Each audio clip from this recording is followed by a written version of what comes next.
Фамилия моя Саид Меметов. Зовут Саид Вели. Родился я в 1932 году в город Саки. В 1941 году, в ноябре месяце, после начала войны, в 41 ноябре месяце, немцы пришли в город Саки. Тогда у нас было в семье 8 человек. Это 6 детей, отец и мать.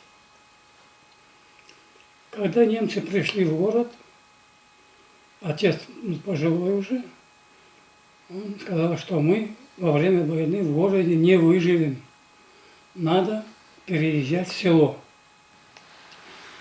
И мы поехали в район, где 12 километров от Сак, село Ашага-Джамин называлось. Сейчас это село Геройское Сакского района. Эти войну 3 года мы прожили в этом селе. 18 мая 1944 года 3 часа ночи к нам в дом ворвались 2 солдата с автоматами. А до этого за неделю отца и брата увезли. Ну, тогда, видимо, было такое указание, чтобы мужское население убрать, чтобы не было возможного конфликта при выселении. Нас было 5 детей и мать, 6 человек. Ну, в 3 часа ночи ворвались солдаты с автоматами. Вставайте, вас будем вывозить. Ничего не зачитали, сказали, вас выселяем. Ну, не сказали куда, вот выселяем и все. Обозвали предателями? 5 минут дали времени, а потому что у нас в село было русское, а в селе жило 4 семьи татар. И вот за эти 5 минут они всех, в тех домах другие были солдаты, в нашем доме другие солдаты. И в течение 5 минут погрузили на машину и увезли в город, в Саки. И не разъясняли вам, куда? Нет, не сказали куда, зачем, не сказали. Просто вы, как изменники Родины, предатели, вас выселяем из Крыма. Сколько времени на сборы вам дали? На сборы 5 минут. Там, 5 минут. Столько, здесь, я говорю, 4 семьи у нас было, по всем семьям распределили бригады, их солдаты, и сразу вывезли в Саки. В Саки повезли на железнодорожный вокзал, там уже стояли вагоны, товарные вагоны, и уже были люди, которых загружали, видимо, из ближайших сел привезли раньше и уже загружали в вагоны. А что из вещей, продуктов вам, в каком количестве вам Продукты сказали, сколько можете взять, возьмите, все. А уже там, как уже потом поняли мы, в других селах, где компактно проживают татары, там они не могли в течение 5 минут поднять людей. Там уже было 1–1,5 часа, людям объяснили, а потом, ведь солдаты были разные. Были солдаты зверски настроенные. Им объяснили, что вот вы должны выселить, это предатели, то все. А были солдаты, которые добродушные, сочувствующие в других селах, где татарские села были. Там они объясняли людям, давайте, собирайте, что можно, берите с собой, потому что дорога дальняя будет, там говорили людям. А нам такого ничего не сказали. К вам или к вашей семье, к членам вашей семьи применяли какое-то насилие? Никакого насилия, просто толкали этим прикладом, толкали, выходите и все. В чем были, в том с тем же и вышли. Да, в чем были, в том и выехали мы. А где вы говорите, где вас собрали всех? Собрали всех в Саках на железнодорожном вокзале. Сколько времени вас там продержали? Пока эшелон не заполнился. Пока не заполнился эшелон, А там на станции как к вам относились? на станции просто заталкивали в вагон и все. Вагоны заталкивали, все толкали прикладами. И на этом все. А на железнодорожную станцию на каком транспорте вас везли? А на станцию везли на машине. Из села С сопровождением? да, ну, солдаты вот эти, которые выселяли, они были тоже на машине. Сколько человек из вашего дома выселили? Ну вот, в вашей семье сколько человек было в вашей семье? Выселили? Отца и брата не было. Значит, 6 человек выселили. 4 сестры, я и мать. А 5 человек выселили. у вас вся семья попала в один вагон? Вся семья в один вагон попала. Да, вся семья в один вагон попала. И вот эти вот 6 человек нас было выселено из дома. Сколько людей было в вагоне? В вагоне было очень много, ногой ступить некуда было. Вот так вагон был забит, вот этот Полностью забиты, да? товарный вагон был забит полностью. Некуда было ступить, ногой ступить. В каких санитарных условиях вас Условия, везли? конечно, санитарные. Даже была сделана полка, и на полке можно было лежать. Вагон был полный, еще и на полке, А в этом товарном вагоне. санитарных условий никаких, да? Никаких условий не было санитарных. Там для того, чтобы опорожниться, какая-то емкость была. Вот в эту емкость, и когда вагон останавливался где-то на станции, этот емкость вывозили, выливали и опять ставили. Чем-то кормили во время там, поездки все? Да. Ну, то у кого что было, Нет, по-моему, носили ведрами, как баланду какую-то. кого что было, вот это и кушали. Кто что смог взять, То есть до кого доходило, тот взял, да? да, кто смог взять. Я же говорю, вот это ж вагоны, не только же наша семья была, и 3 семьи наши. Там несколько семей из деревень. А те деревни, которые были компактно заселены татары, им разрешили взять. Берите, вас далеко будут везти, долго будут везти, и берите. Вот так им сказали. Они брали. И вот они там, у них было питание.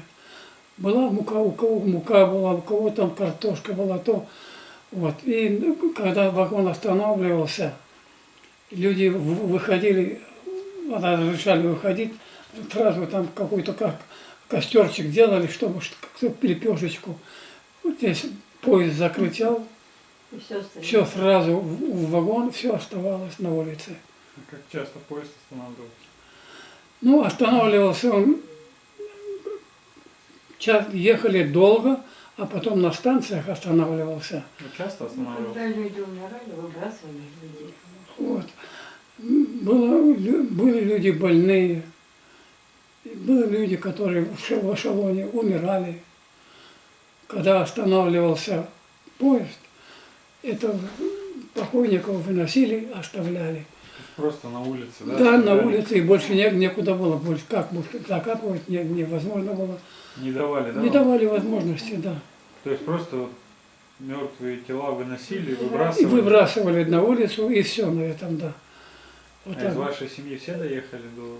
В нашей семье все живы были. Все были живы. И вот нас везли очень долго, где-то 18-20 дней было, наверное, через казахстанские степи, через Россию, через казахстанские степи привезли в Узбекистан. Узбекистан привезли, ну, понятно, что Крым это европейская часть, а привезли в Узбекистан, в Среднюю Азию, там уже в июне месяце, в середине июня где-то, и там уже была жара, 50 градусов жары.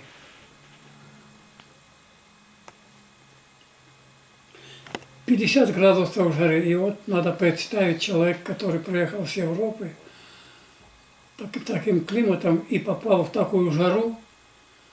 Это было невозможно не дышать. И как раз, а вода там была в хаузах. Хаузы такие большие, эти вот, и канавы, эти вот. И там вода, стоячая вода. И оттуда брали, пили воду. И началась дизентерия, началась болезнь. К зиме уже, к лету, к зиме уже начали люди умирать, потому что уже голодные, холодные, больные. Начал народ умирать к зиме. Вы когда приехали, как организован был прием? Ну, то есть как люди вас встретили? А прием, тогда в Узбекистане, 44-й год, узбеки были темный народ. Забитый темный народ, узбеки были захолустье. Вот. Их подготовили, конечно, что вот едут, везут людей, они предатели, они изменники Родины, вот, они будут поселяться к вам. Люди были так подготовлены. Но они темные люди, они ничего не знали, ничего не понимали. А когда привезли нас в это село, Баяут назывался. Каким образом вас вот со станции до Баяута довезли? На чем? Привезли сначала 150 километров от Ташкента, Мирдачуль называлась станция, Мирдачуль. Вокзал такой. Туда привезли, и оттуда уже начали по селам распределять. Кого какое село. Эшелон пришел туда в Мирдачуль. Мирдачуль пришел, да. И оттуда уже по этому району начали по селам распределять людей кого куда. И мы попали в село, называлось совхоз Баяут. Ну, это село забитое село, это хлопковое село. Было там голодная степь, короче говоря. И вот мы туда попали. Бараки были готовые. Готовые бараки. В эти бараки нас поселили. Ничего там нет, кроме соломы ничего не было. Барак был цементным полом. И вот так вот мы 6. Потом брат нашел нас. И мы уже 7 человек поселились в этом бараке. Как Отца не было. А местные власти как к вам относились вообще? Ну и население, к крымским татарам в общем, как относились? Ну, узбеки, конечно, мусульмане тоже. И они с опаской сначала отнеслись к нам, с недоверием. А потом, когда поняли, что мы тоже люди такие же, как и они, только европейцы, мусульмане, ну, стали через месяц, так, через 2, начали совсем другое отношение стало. А до этого как относились? А до этого с опаской остерегались нас. Остерегались, потому что им объяснили, что везут вот таких людей, опасные люди. Ну, ничего плохого они вам не делали? Нет, не делали ничего плохого, ничего не могли делать, но когда пришло лето, кушать нечего, было так, что люди искали себе пропитание что-то, кукурузные поля, срывали кукурузу. Ну, это когда вас привезли? Когда привезли в Узбекистан в этот Баяут. А узбеки, они же были как? Очень такие жесткие люди.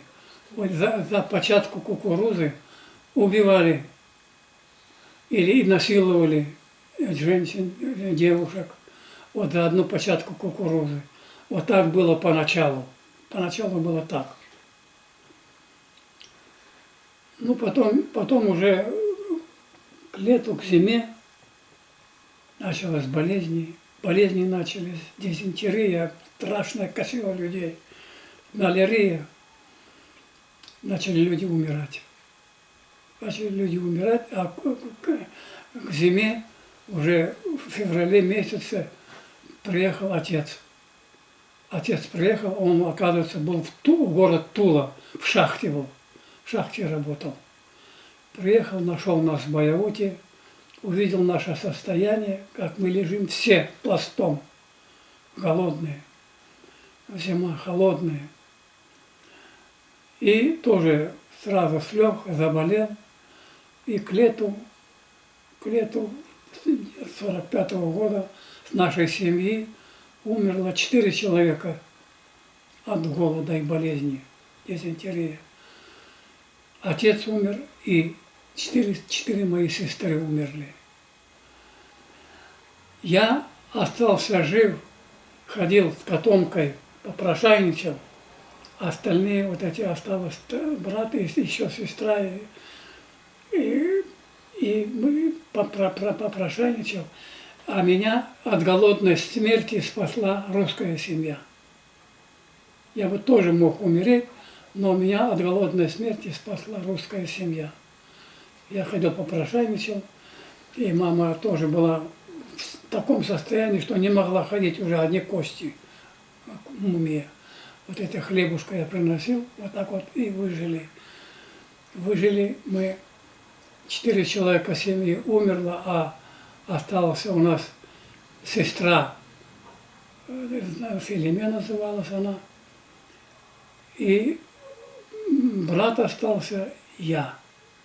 Вот. И мама. 4 человека осталось. Мать, брат, я и Селиме, вот эта сестра. А 4 сестры и отец умерли. У нас было 8 человек в семье. Вот, 8 человек, 4 умерли, 4 остались. Вот так вот хоронить. А хоронить было как хоронить? Люди, я же как сказал, люди семьями вымирали. У нас 4 человека умерла семья. Так, хоронить было так. Силы не было у людей, которые бы приехали. А там в 1945 году вернулись солдаты с фронта. Война закончилась. В 1945 году война закончилась. Вернулись солдаты с фронта, офицеры, солдаты, крымские татары. Так там комендант срывал с них погоны. Они полностью в военной форме, с орденами, с медалями. Он срывал с них погоны и тоже комендатуру оформлял как спецкомендатуру, Несмотря на то, что они воевали на фронте. Несмотря на то, что они на фронте воевали. И вот эти люди еще были более-менее такие здоровые в 1945 году, летом. Вот они уже тоже были истощенные на несколько месяцев. И они тоже, они вот выкапывали 2-3 штыка земли, выкопали, и туда покойника ложили и закапывали. На утро мы приходили уже, мы слышали вой, крик шакалов, слышали в деревне, шакалы кричали там. И на утро приходили уже, покойники были вытащены шакалами, растерзанные, вот так вот было. Так было. Когда вы вернулись в Крым и куда? Потом я переехал в Черчик. Уже в 1957 году я уже окреп, переехал в город Черчик. Ташкентский область, город Черчик. И там у меня был товарищ русский. Он мне рассказал, как привезли в Черчик. Черчик привезли на вокзал татар. А людям сказали, везут предателей. Он мне рассказал, уже этот парень. Он моего возраста был. Ему было 13 лет тогда. Он рассказал, когда привезли, вышел, он привез, подошел к станции. Они уже были готовы с арматурами, с трубами. Все люди вот эти вот, которые встречали, мол, везут предателей, такие вот люди, опасные люди. И когда вагон остановился, поезд остановился, они услышали стоны, плач и стоны людей. Когда открыли вагон, оттуда начали вываливаться люди. И ему, вот он, этот парень рассказал, мне стало стыдно. Я стал прятать эти арматуру, мы стали прятать арматуру, эти трубы, и ушли оттуда. Мы поняли, что это женщины, дети привезли их. Вот так было в Черчике. Он мне рассказал, этот парень. Ну, я в 1957 году прибыл в Черчик, устроился на завод. Вот. И в 1958 году Уже этот парень, такой крепкий парень был я. Мне было уже 20 с лишним лет. В 58 году 25-6 лет было уже, 26 лет было. Я познакомился с девушкой с одной. Звали ее Сайде. И вот мы в 58 году поженились. Вот. А в Крым когда вернулись? Крым, И куда я же? вернулся, семья осталась в Черчаке. Крым я вернулся в 69 году. В 69 году, потому что в 56 году 20-й съезд Хрущев реабилитировал некоторые нации, которые тоже были высланы. Это чеченцы, ингуши, карачаи, калмыки. Их вернули на родину их вернули, а крымским татарам и немцам по Волжье разрешили только проживать в пределах России. В пределах Союза? Крым, да, в Крым, в Союз, в Крым возвращаться не имели права. Вот такой был указ в 1968 году. Ну, а я приехал сам самостоятельно в 1969 году. Приехал и целый год ходил без прописки. А куда вы вернулись? Куда именно? Я вернулся в Сакский район. Так как я был выселен из Сакского района, я вернулся в Сакский район. Я, когда ребенком был, 12 лет мне было, мы с мамой иногда пешком шли в Саки, пешком в Саки шли. И моя мама очень хорошо пела. И она мне говорила: сынок, спой песенку. И я начинал петь. По дороге идем с мамой, и я пел, начал петь татарские песни. Такой звонкий голос был у меня. Вот. И когда уже нас привезли в Узбекистан, когда уже 53-й год, я уже школу 8 классов кончил, и было желание, у меня было уже, голос появился, и было желание петь, и я поехал в Самарканд. Поехал в Самарканд, поступил в музыкальное училище. Поступил в музыкальное училище на вокальное отделение. Год я учился там очень хорошо, отлично учился, получал, тогда была сталинская стипендия. Отличникам давали сталинскую стипендию. Так у меня круглый отличник был, и поэтому мне давали сталинскую стипендию. Я жил в общежитии, учился в музыкальном училище на вокальном отделении.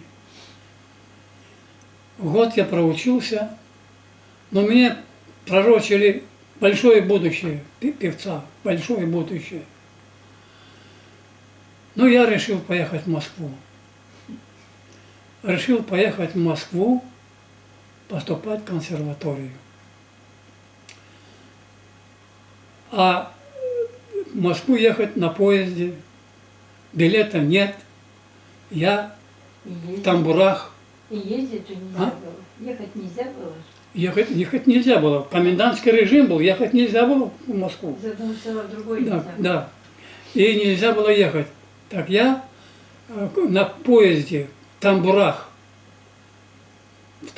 ехал так до Москвы, приехал в Москву. И если помните, было кино такая про одну девушку. Кино называлось «Приходите завтра». Фрося такая была девушка, с Сибири приехала тоже поступать в Москву, но она была намного позже, конечно, моего. Я в 1953-1954 году поехал в Москву после окончания первого курса. Тоже так же добивался, чтобы меня прослушал профессор. Тоже сидел там в фойе, профессор идет, я к нему: прослушайте, пожалуйста, меня выслушайте. И вот так вот, как вот это кино, только это было намного раньше, чем эта девушка вот эта поступала в консерваторию. Вот.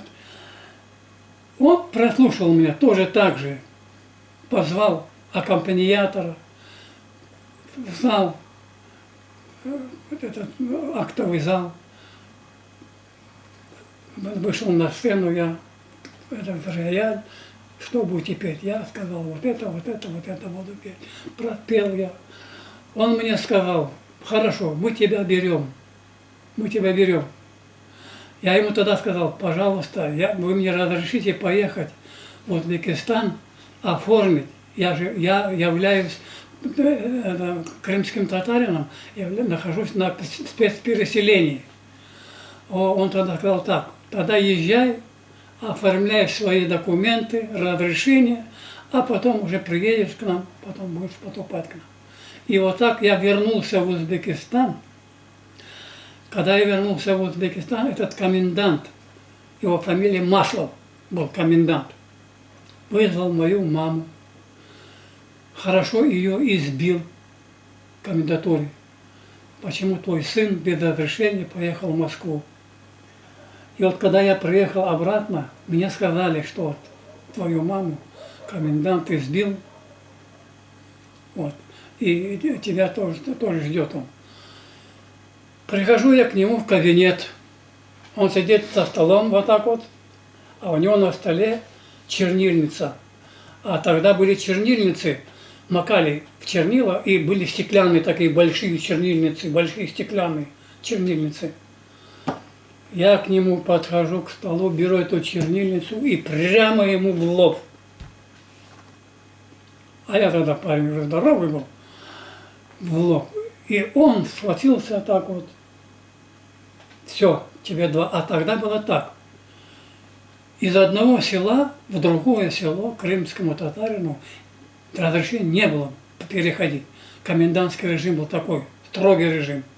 А я поехал еще в Москву. Так он сказал, все, 25 лет тебе обеспечено. Ты нарушил закон, и кроме того, ударил меня. Вот тебе 25 лет обеспечено. Ну что ж, посадил он меня туда, у него каталажку, и узнали люди в селе, в Байуте, что комендант меня посадил. Все старики собрались, женщины, мужчины, и начали его умолять. Прости его, он молодой парень, прости его. Ну, он тогда изжалился вроде надо мной и сказал так, я тебе прощаю, но ты никуда из совхоза не уедешь в Байута. Вот будешь работать на поле. Только так я тебя прощу. А иначе 25 лет. Ну и так и получилось. Я остался в Байуте, в селе, начал ходить на работу на поле, хлопок собирать. Вот так я начал, как молодые, начал курить, то все. И вот так вот моя музыкальная, вокальная деятельность была закончена.